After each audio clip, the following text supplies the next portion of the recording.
get started because there will be a recording so people can capture. So croeso, welcome to you all. If you haven't joined the Smart Towns session before, I'm Kiki Stavros. I'm the project manager for Mentor Môn. Smart Towns Wales is a Welsh government funded initiative to help towns use data and technology to help regenerate the high street. And the focus of today, of course, is on how decision makers can help businesses to support the high street. So without any further ado, I will pass to Medi, and I just realised I've muted Medi as well, so sorry about that. Hopefully I can unmute you now. Yeah, there we go. Oh, I think you need to unmute yourself. There we go. Yeah. Yeah. Lovely. Thank you very much, Kiki, and good morning, everybody. And thank you for having me this morning and joining us. So I'm going to talk you through kind of a bit about my background, my experience, what I've done in the past, and kind of how data kind of comes into that. So I'll make a start and go through. Kiki, if we can press on the next slide, please. Perfect. Thank you. So just to give you a bit of background about me and kind of my experience, I'm Medi Parry-Williams. I'm originally from Anglesey, North Wales, and I have over 15 years experience in the shopping centre and town centre regeneration industry. I've worked in outlet centres and full price shopping centres, and for the last kind of 7 years I was executive director of 2 separate boards. One board was the managing agents of a shopping centre, and the other board was for the landlords of shopping centres. And I managed 7 shopping centres across the UK, all based in England. As part of my role as operations director for 7 years, I was responsible for all things operations, the teams, the staff, management, security, cleaning, but also the marketing, PR, events, sustainability, all sorts. And as part of my role, I worked very, very closely with the over 300 businesses that we had across the portfolio. Now, these were a combination of national and independent businesses, and also kind of food and beverage, leisure operators, and office tenants as well. And I'll go through in a bit more detail of how I worked closely with these tenants shortly. I worked with dignitaries and members of the royal family and the Prime Minister over the years, welcoming them to our schemes, to the shopping centres. And I was also a non-exec director for 2 other separate companies, also linked to retail.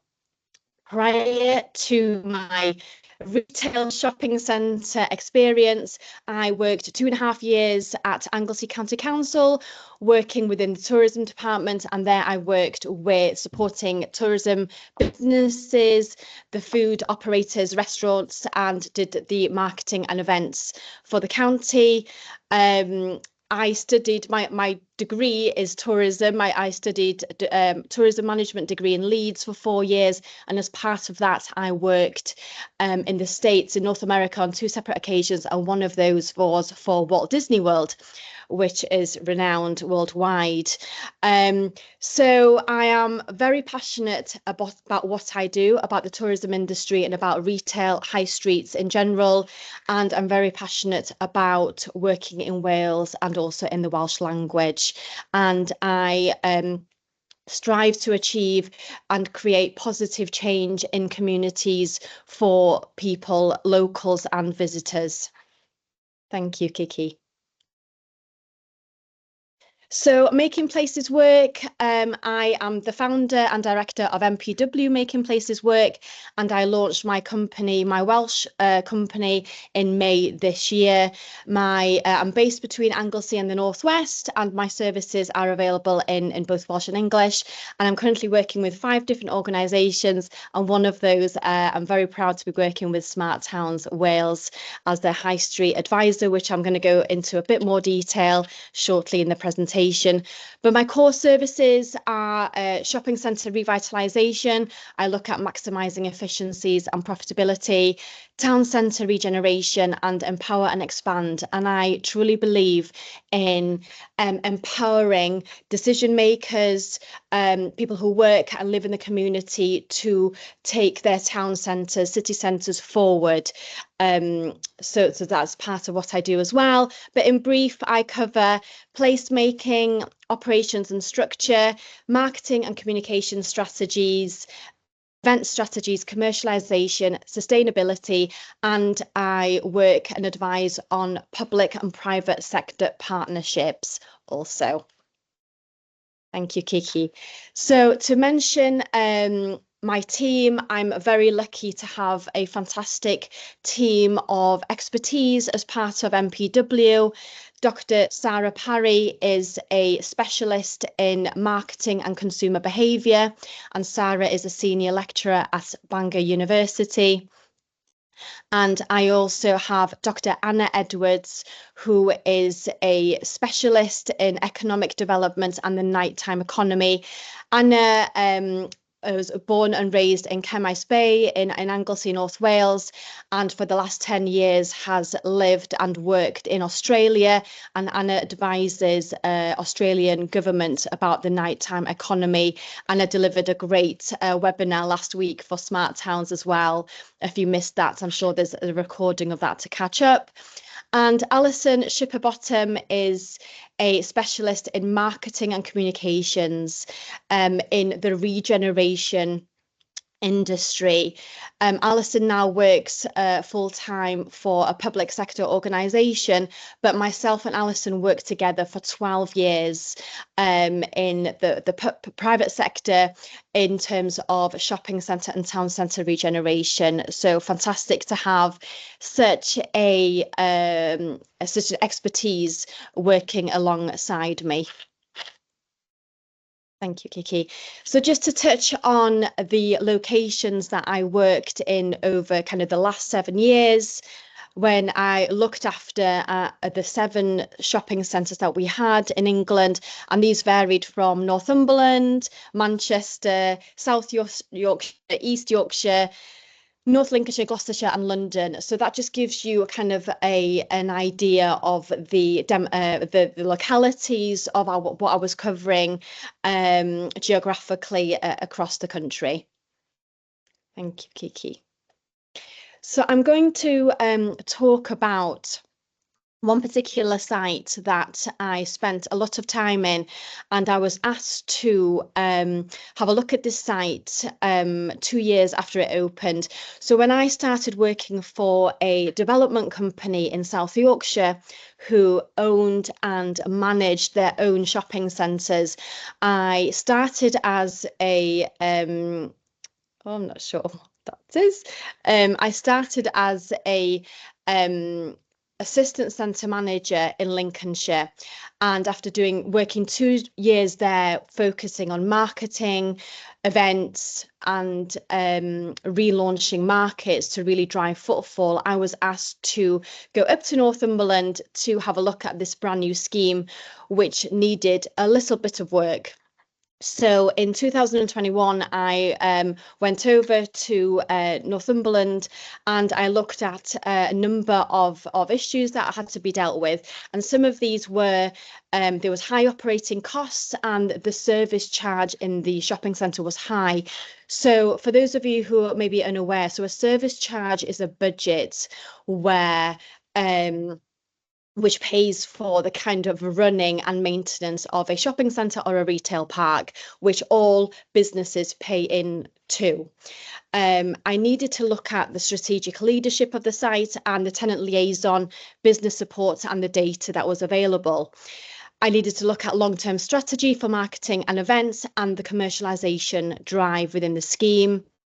I needed to look at the stakeholder and community engagement and the sustainability plans that was in place but needed to be taken forward. And also we had a few empty units following the property crash. So this scheme opened in 2009, and obviously we had the property crash in 2008. But it was only after a couple of years after the scheme opened where really we started to feel the impact of that. Thank you, Kiki. So the first thing I wanted to do within this scheme was to reduce the operating costs and the service charge. And that was really important because the operating cost and the service charge needed to be affordable for the existing tenants that we had within the scheme. But it also needed to be affordable and attractive for new businesses looking to invest and come into the scheme. So the first thing that I did was I introduced and restructured the staff model that I had, and I took the staff, all of the staff, so the security and cleaning team in-house. They were being managed by a national firm, and I felt that I needed to have full flexibility with the staff in order for me to kind of take the centre forward and reduce the costs. So I did that, and I brought all staff in-house. I then managed to secure a deal with Northumbria Police and relocated them into our scheme. So Northumbria Police had a police station on the outskirts of the town, and they were looking to relocate, and I agreed a deal with them to come into the first floor unit that I had, and that enabled me kind of to do two things: to provide the community with a service, an added service right in the middle of the town centre. And it also enabled me to strengthen the security of the scheme. So my role was, as operations director or centre manager at the time, was to secure, obviously, the site. By having Northumbrian Police as a tenant on our scheme, I was able then to remove the nighttime security officers that I had working overnight and relocate them back into the day. The centre was locked down on an evening, and with the police in the station, if you like, most of the time, 90% of the time, it enabled me to relocate those hours into the day. And then I organised with a company to just monitor the CCTV on a night, as opposed to having active 2 members of staff overnight.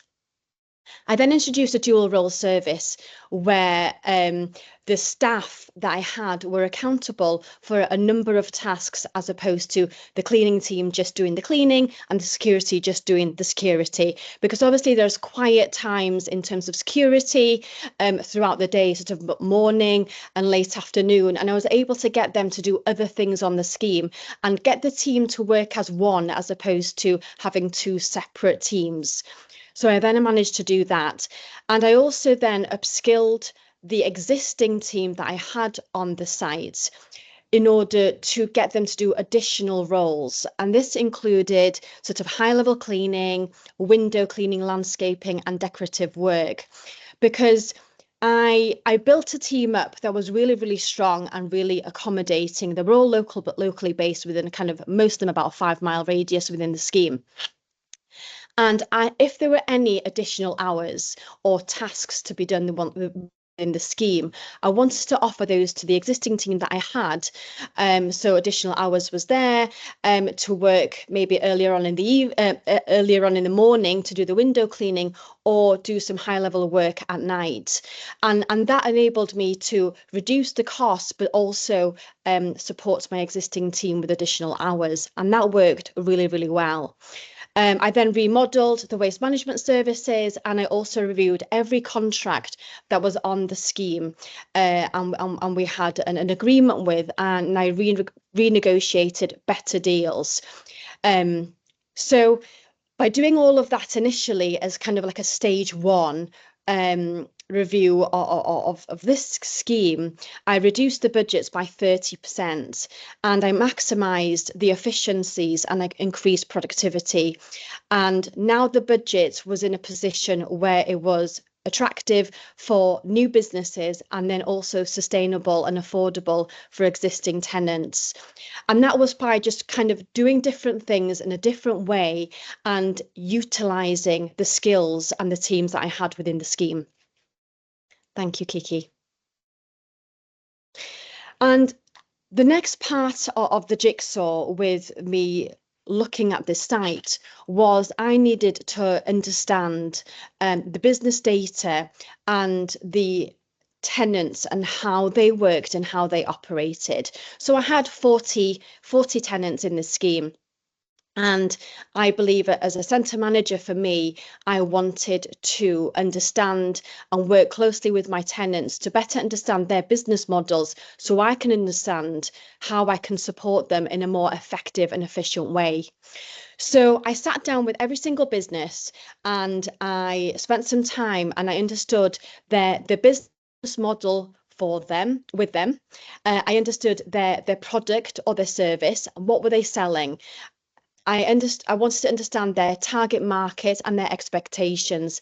And that was more so in terms of expectations and what do they want to get out of this particular unit in the scheme, and what kind of turnover do they need to take in order to work effectively.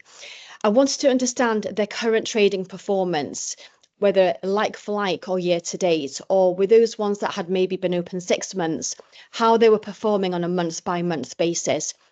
Because what you would like to expect in a new business that's opened in a new scheme or in a high street is that slowly but surely, you know, the trade data, the turnover increases gradually in time. And it was important for me to understand the patterns of what had happened over the last 2 years for the businesses that had opened within the scheme since the very beginning, or the ones that had opened fairly recent.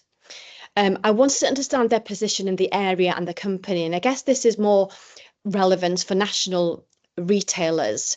When national retailers review their existing assets within the company, quite often if they were looking to close any assets, they would look at the kind of the bottom third of the company, of the area, of which ones were underperforming.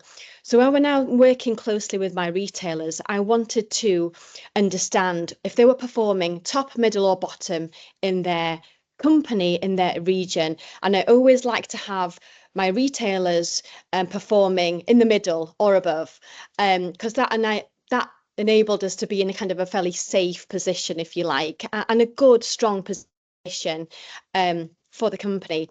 And most importantly, I wanted to understand if these retailers that I had on the scheme were profitable or not. Because if they weren't profitable businesses, they weren't going to be sustainable, or they weren't going to be there with us long term. So it was super important for me to understand their position, and if they weren't profitable, for me to support them and become profitable. So if there was a number of retailers who were not profitable within the scheme, I would put them under a 3-month programme where I would work very, very closely with them, put a strategy in place to support them, and work with them and engage with them in the marketing, events, public relations, everything. And it could include everything in terms of visual merchandising, window display, training, all of that, to get them into a position where they were profitable. As part of that, I would need their commitment as well as our commitment, because I believe it takes two. Everybody needs to be engaged with a programme that's there for 3 months to support them. And I would ask them to share their data with me, their business data with me every single week, to understand if what I was putting in place for them was actually working. So really important to review that anything I was putting in place was actually working. And then I got into a really strong rhythm with all of these businesses within the scheme, so the 40 originally, to share the data with me on a month by month basis. And that enabled me to understand how categories were performing. So in terms of fashion, home, health and beauty, food and beverage, how they were all performing, and also how how my tenants were performing, and ultimately how the centre was performing. And by having that, I was able to be strategic in my campaigns and my decision making. Thank you, Kiki. So the next piece of the jigsaw was the marketing. So I'd come into this scheme. It was a fairly new scheme, and I wanted to understand who my customers were, who's coming to our centre, and what do they want, what do they enjoy, where do they live. So I reviewed the demographic, the marketing data that I had, and I was able to understand the demographics, the catchment, age, gender, disposable income, and likes and dislikes.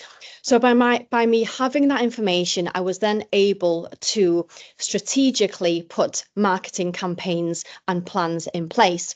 So the first thing I did was I created a quarterly marketing plan to support the businesses, to raise awareness of the new centre and to drive footfall. Because as we know, a shopping centre manager, one of the key priorities is to kind of drive that footfall to the scheme. And this included the digital, print and radio campaigns. I then produced a monthly PR plan and issued 3 press releases weekly to share good news stories. There was lots going on the scheme. New scheme, I had 40 tenants. I understood how their needs, their requirements, how they were operating. So I was able to put kind of various PR press releases and campaigns in place, and I was then sharing them with the local media, and I was measuring the success of those.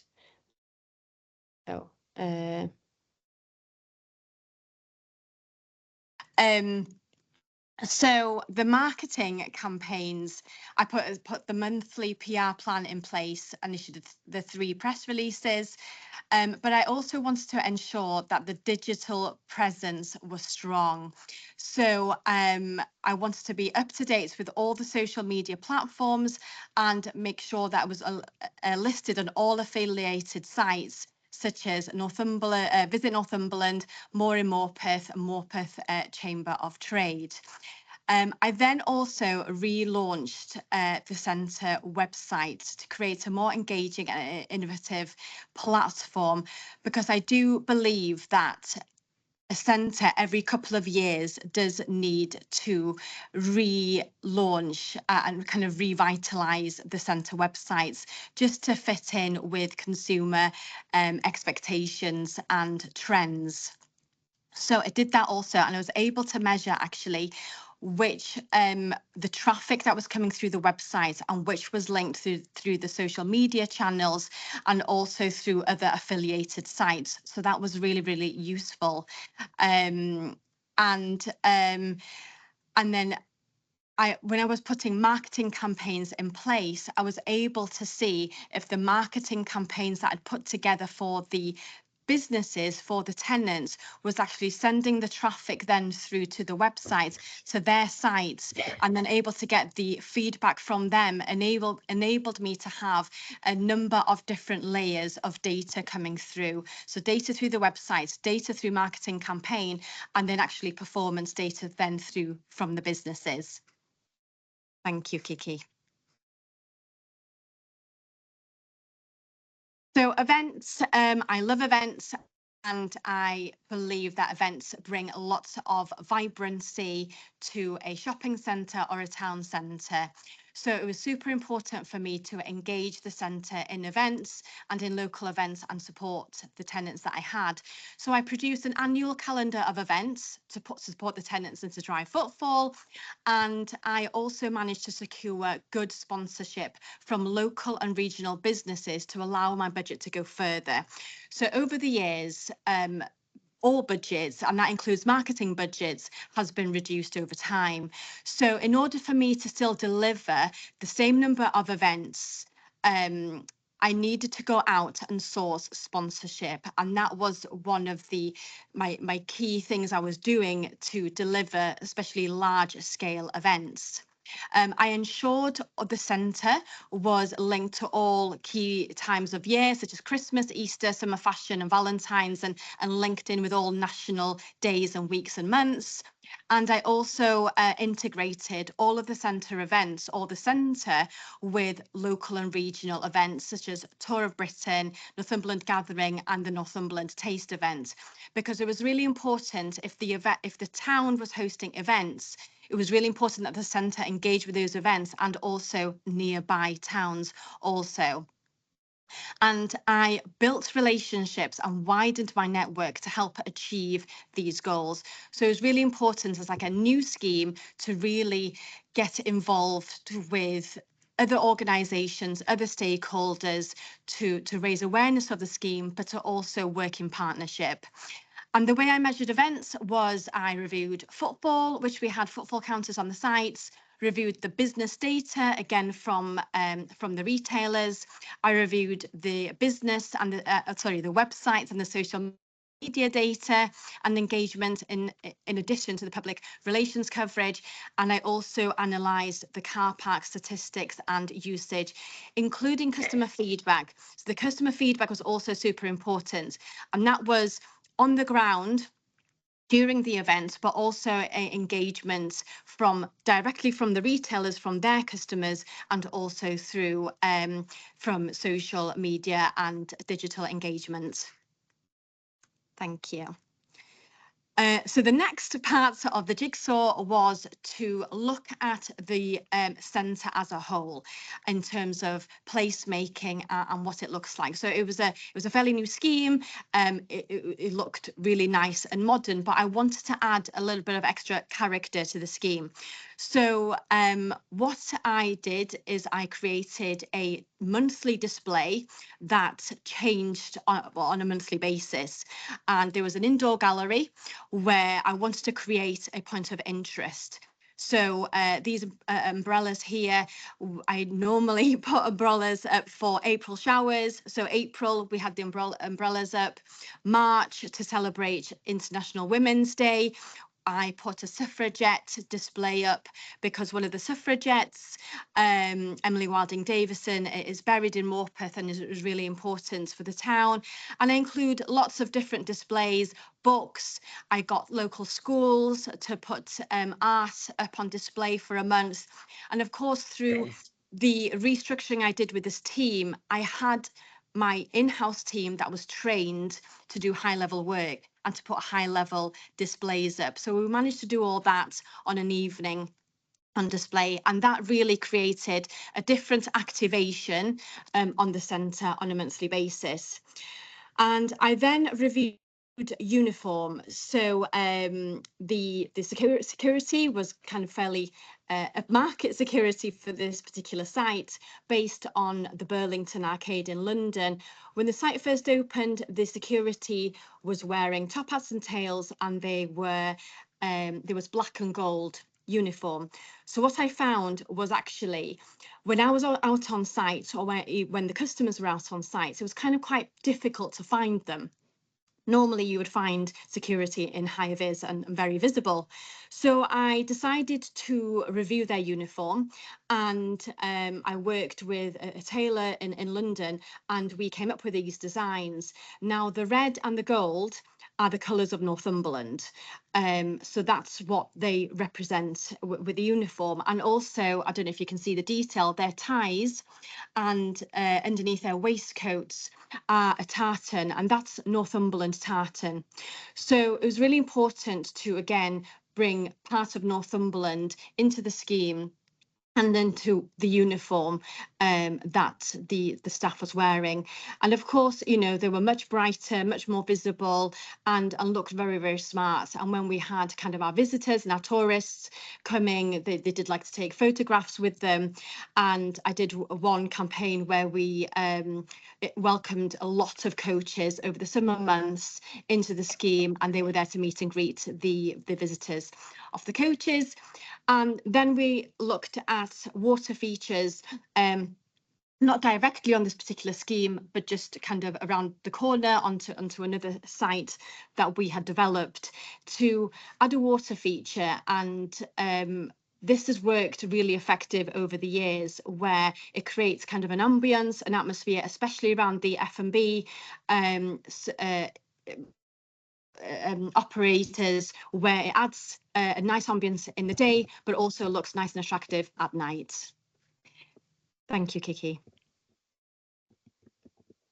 Commercialisation, and I needed to have a look at this because it was a part of the business where I wanted to introduce an added service to customers, but also increase revenue for the landlords. So I first of all produced a marketing brochure to raise awareness of the opportunities that we had available within the scheme.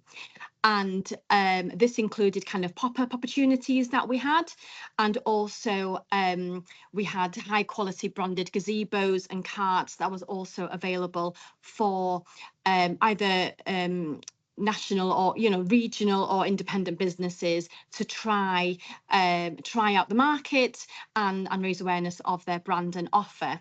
I also installed advertising boards within the scheme, again for local businesses to advertise any events or their services, and looked at digital screens. I introduced a car wash service and also created a kind of a placement space. And this was for promotion and vehicle displays mainly, where we would partner up with maybe BMW or Lexus if they wanted to have a display of their vehicles on the scheme for a week or longer. And later in time, we also then introduced EV car charging points, which enabled the customers to have an added service, but it was also a strong revenue driver for the landlord. So so that was a part of kind of the commercialisation opportunities that I delivered. Thank you, Kiki. And the next kind of really important part of what I wanted to do within the scheme was really get into the root of the town centre. And when I went to the scheme to have a look at it and to drive it forward, it was super important to engage this town centre development with the town and with local businesses. So I attended every meeting that was held in the town, open to different stakeholders, organisations, charities, and introduced myself and the scheme to everybody. I connected them then where I felt was relevant and applicable to my tenants, because of course I understood their business models, I understood who they wanted to link up with and communicate with, and the more I was going out there meeting different people, stakeholders, organisations, I was able then to make introductions, direct introductions between my tenants and other businesses. I then launched an Adopted Charity of the Year for the shopping centre to support local charities. And I introduced an open door policy to engage and get into the root of the community, because I wanted everybody to understand that the centre, and I was there to support not only the centre, but the town as a whole.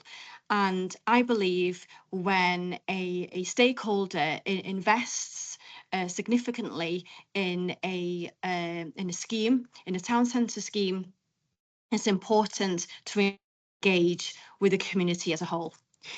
So in terms of delivery, I worked with the town and we delivered a brand new identity for the town and for all businesses, because there was obviously the scheme, the shopping centre had their own website. I just relaunched that, and all the businesses within the scheme was listed on that website.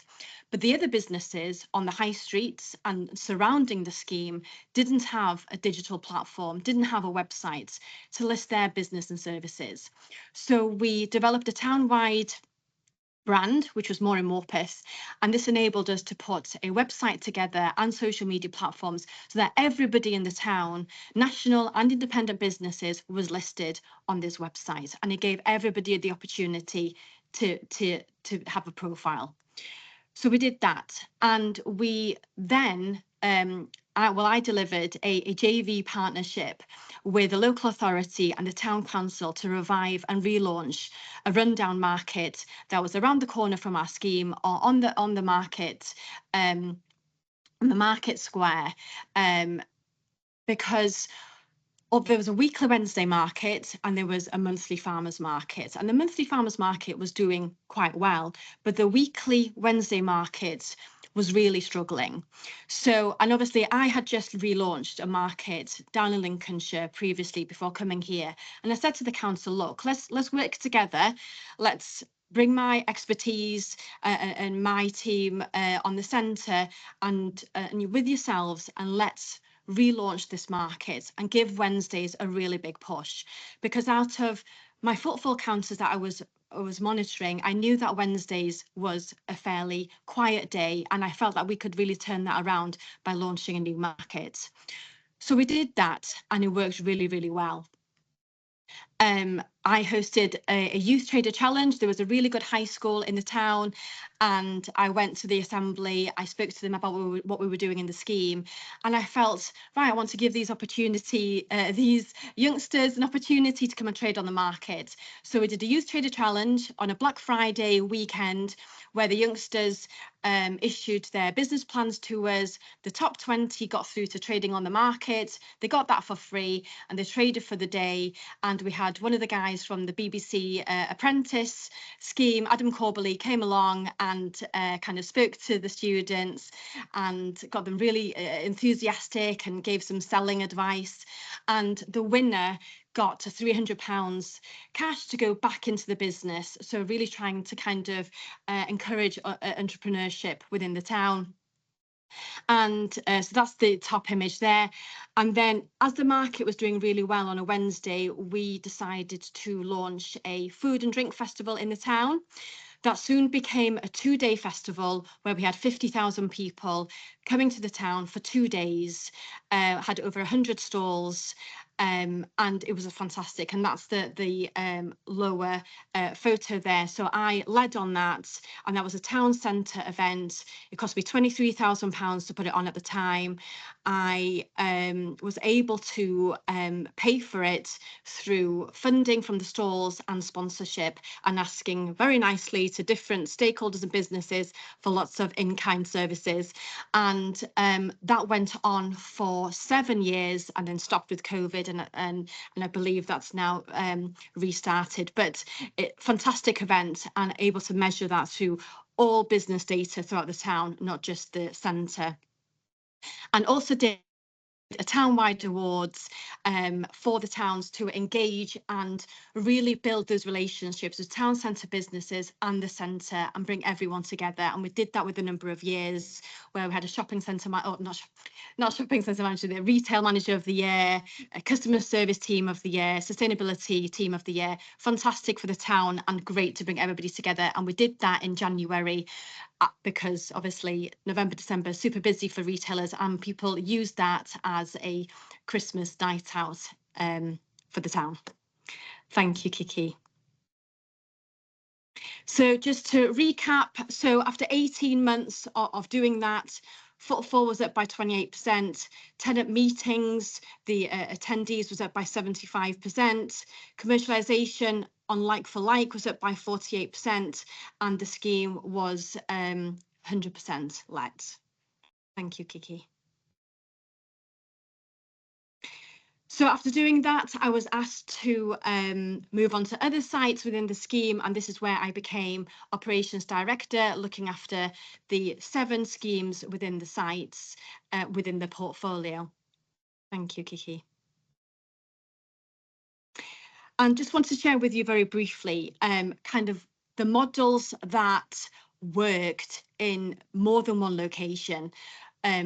over the 7 years that I was involved. So the collaboration and working together. So the business awards, this is a photo of the business awards that I put in place in 3 other locations.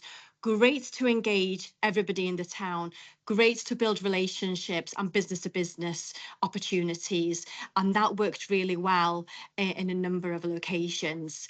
Events, I'm huge on events, and I managed to secure, I'm actually built really good relationships with agencies that was working for Coca-Cola, 2 separate agencies that I worked with, and managed to secure a tour of the Coca-Cola truck to come to 3 of our sites for the first year, and that enabled us to have an extra 60,000 people throughout our portfolio.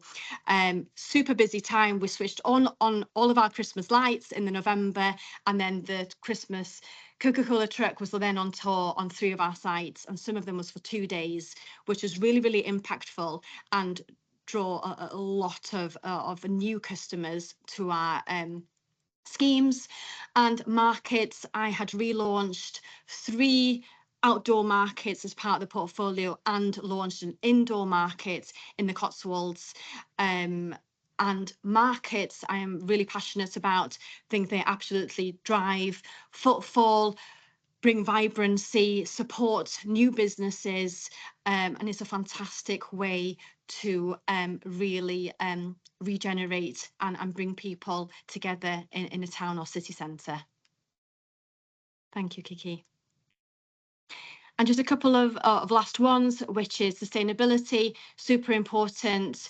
As a portfolio holder, I really wanted, we were big on In Bloom initiatives, sustainable planting throughout the schemes, bee hotels, and also was, because I had the teams in-house, we were able to get them work on their strengths. So we were making our own compost on the schemes, making our own hanging baskets, and displaying landscaping in that way. We had EV charging points throughout the schemes, and also was able to measure utility bills and get better value, and really looking at all sustainability elements in terms of water usage throughout the schemes.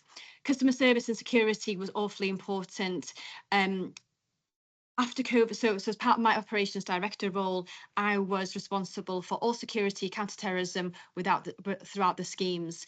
And after COVID, I came back from maternity leave, and there was a huge crime issue throughout the portfolio that had to take a key priority of mine to sort out. And the first thing I needed to do was understand the severity of this problem throughout the schemes. What I did with my teams on the ground was analyse and understand exactly the number of incidents that was happening, being recorded and reported and not reported also for various reasons, the impact on the businesses and the stock losses that was going on, the feedback from customers and from tenants, because we were losing some of our customers because they felt unsafe on a couple of our schemes. And I needed to understand the data in detail with that in order to put a case forward to the police and crime commissioner, to the leaders of the council, to chief execs of the council, in order to solve this problem. And within 3 months, I had put a number of strategies in place to support and manage with the antisocial behaviour and the theft issues that had just escalated so bad within our schemes. And I'm glad to say that those measures that I put in place are still active now, although still kind of can be a challenge at times, but those did work. But the power of data, because that was the evidence that I needed to actually show other people that this is what's happening, this is the reality, and this is the support I need for these reasons. And magical experiences, events, again, huge on activations, huge on driving footfall, creating activations on a weekly basis, live music, cinema screens outside in the summer, lots of different activities to keep driving people to the centres. Thank you, Kiki. The power of data, super important to collect the data and gathering all of this different data together, and then to understand and analyze the data, because there's different layers to data that has been really helpful for me to do my role over the years. And the data, the tourism data, performance data, spend data, housing data, investments coming into the area, and being able to understand and analyze and share that data. And to share the data and to strategize and make decisions from that data to make long-lasting, impactful decisions. Because if we're investing a lot of money into a scheme, it's really important that we have the actual facts and the evidence of what's happening in order to be really strategic with what we put in place. Sophisticated decisions and judgments, and sophisticated planning, resources and delivery. Thank you, Kiki. So just wanted to touch on Smart Towns. Super excited to be working with Smart Towns now as a high street business advisor until March next year. Over the next few months, I'm going to be supporting shopping centre managers, town city centre managers, bid managers and individual businesses to advise and support with existing data that you have within your towns and cities, but also to share information on new data. So Smart Towns has the license for the BT Active Intelligence data, and this support through Smart Towns and me is all for free between now and March. I wanted to briefly share with you some of the data that's here. This is an example of Bangor High Street, the footfall data that we have.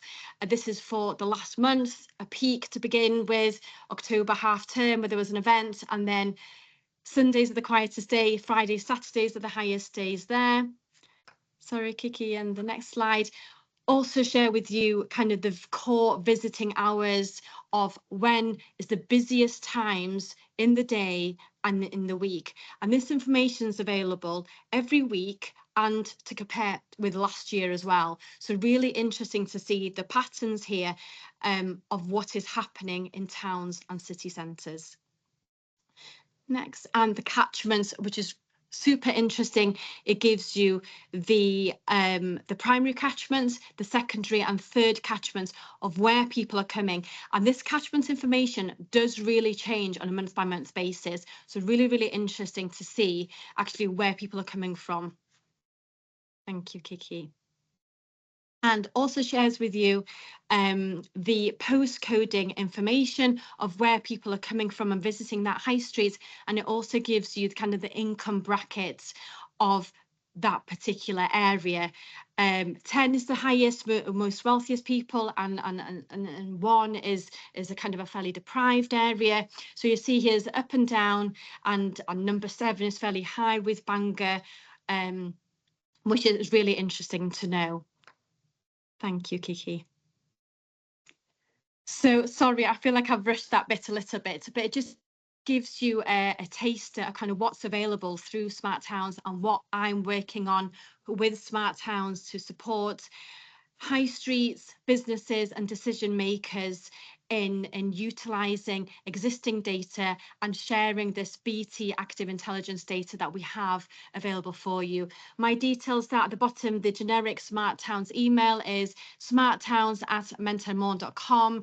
Please contact us that way and we can come out to your locations and to speak to you about opportunities, about data and how we can support. Thank you very much, and more than happy to open the floor now to any questions, and apologies again for the connection issue there as part of the presentation. Fantastic. Diolch yn fawr, Medi. Thank you so much. That was so interesting. Yeah, so much to think about there. Got a few minutes if anyone's got any questions. Just either pop your hand up or take yourself off mute and then jump in. Rachel? Hi, sorry, I've got COVID, so I'm a bit croaky, and my camera's not working either, which is probably an absolute benefit the way I look this morning. So firstly, Medi, that was really inspirational. Thank you so much. Just really quickly, I joined the Bay of Colwyn Town Council 3 months ago as their place plan manager. Colwyn Bay is the largest town now in North Wales after Wrexham receiving city status over the last couple of years. We're really struggling as a high street, like many towns. It was really great to see the value of partnership you put on within your role and previous roles, and also events, which is something I truly believe in as well. I used to work for Conwy Council as their lead on events, and we were held in very high esteem across the whole of Wales, really, for the importance of events and how they drive footfall, which is perhaps the issue I'm going to just raise, really, because we've lost that now, and the fact that the events have gone very much back to kind of community level, which is still, don't get me wrong, incredibly important, but it's not the impactfulness that you made reference to a few times. So it was really just to touch base on the smart town issue. I think there's a definite need for us in the Bay of Colwyn to be getting more to grips with our data, because footfall is, you know, something I don't believe outside of the Bayview Centre understand. And also in terms of our events agenda and you know, other opportunities like the market. We did once have a fairly successful market that's now sort of not there as much as it could be. So it was really to say thank you. That was really insightful. I think the Bay of Colwyn needs to be working more proactively, and I'll be in touch. But also, it's just great to listen to somebody that's got so much commercial experience, because I think we forget that sometimes, that in terms of an economic aspect, it's businesses that we need to drive this as much as public sector to be a initiator and a supporter. So I'm definitely going to be in touch. So thank you very much. Fantastic, Rachel. Thank you. Look forward to hearing from you. Brilliant. Thank you, Rachel.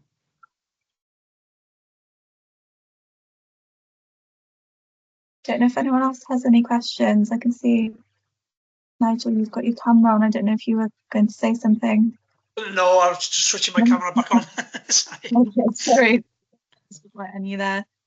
I think, hang on, I had a question. Oh yeah, Sarah's just reminding us there that Medi is running another session that is specifically for businesses, and that is tomorrow at 5 o'clock. So making the high street work for businesses. Oh, one of the things, if anyone else has a question, do interrupt me, because I know I can pick Medi's brains anytime.